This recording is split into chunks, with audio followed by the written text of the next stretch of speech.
Okay, hi everyone, welcome to our Ask Me Anything session again. Okay, I'm Andy from Jurong East Investor Centre. I'm Elijah from Jurong East Investor Centre. Okay, so today, we continue with our millennial personal finance topic.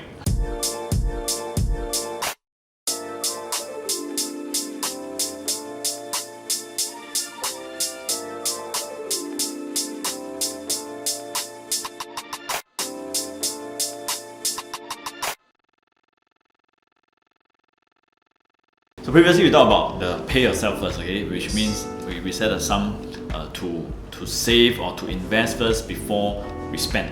Elijah, do you have any because you meet guidelines you meet so many people, Yeah. different age, and you are always answering questions on the online finance portal. And okay, what are some of the guidelines? Like let's say I only make like $3,000. Okay. $3,000. How do I know how much I should be saving? Right, so I generally apply a very simple 4-3-2-1 guideline. So basically, you should look at breaking down your expenses to 40%. So that's where the 4 is. So 40% is your day-to-day. You probably have your food, your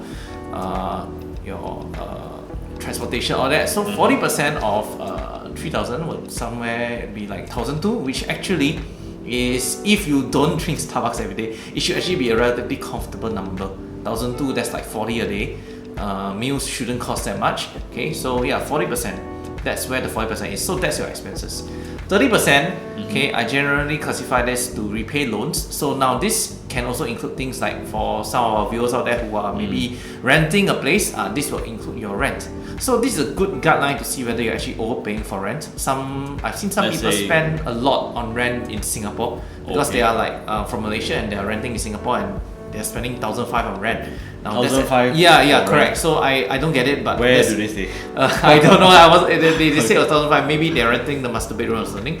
Okay. So 30% will be somewhere like 900, which actually you probably can get a very good room for that. Do you really need a whole house, right? So 900 could get you a rent.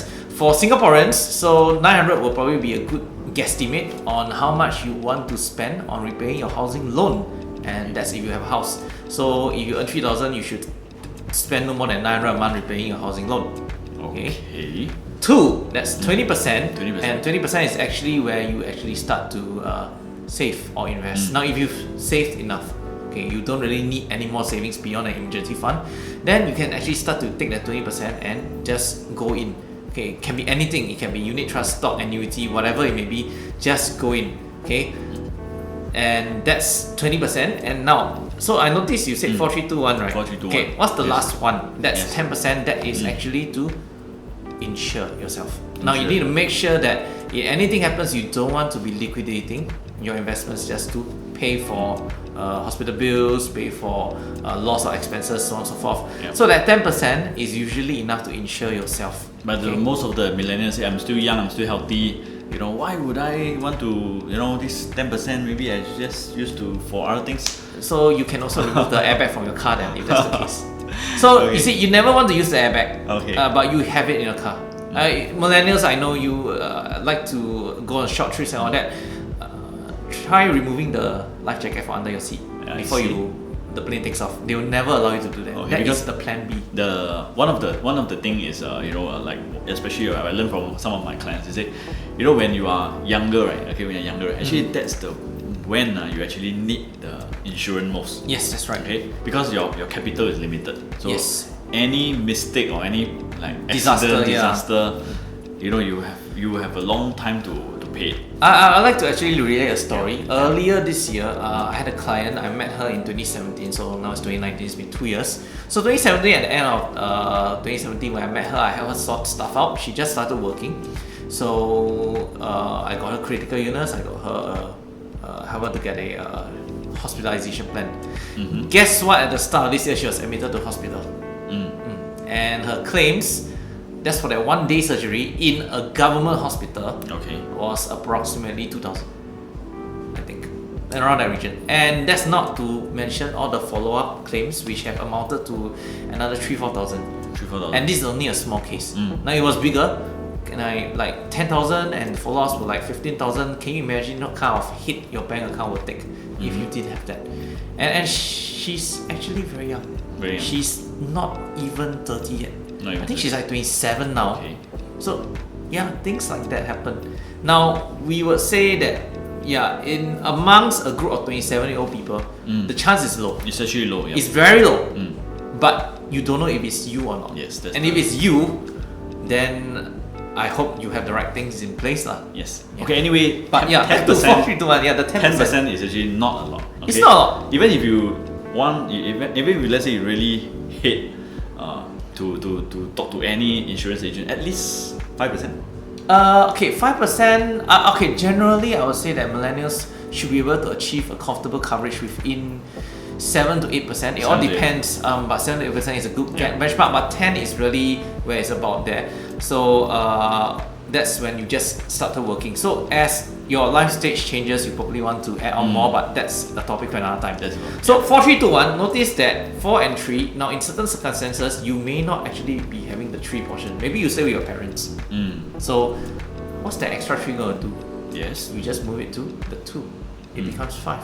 5. And that's how you spend lesser than what you invest.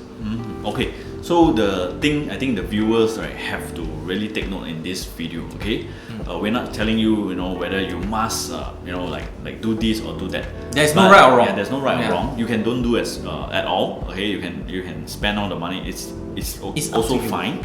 But the key about on this video is actually to have a strategy.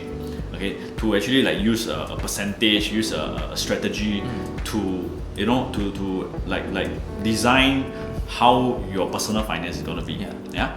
So I just want to add one thing. Okay, and if you think finding the money to invest now is hard, then imagine later when you have a kid, you get married, you have a kid, you have a house, you have household expenses, you won't find the money. Yes. So if you don't start now, or at least make an attempt to start, you'll probably find it very hard later on. That's a general rule of thumb actually.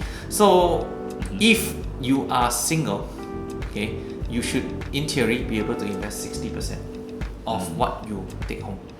And as more and more people come into your life, as in they become a permanent portion of your life, let's say you get married, you probably only end up having the capacity to invest 40%. So there's a rough rule, which is every person that comes in your life, you lose 20% of your income, the capacity to invest. So once you have one kid, you probably, if you really squeeze it, you could invest 20% of your income. You have 2 kids.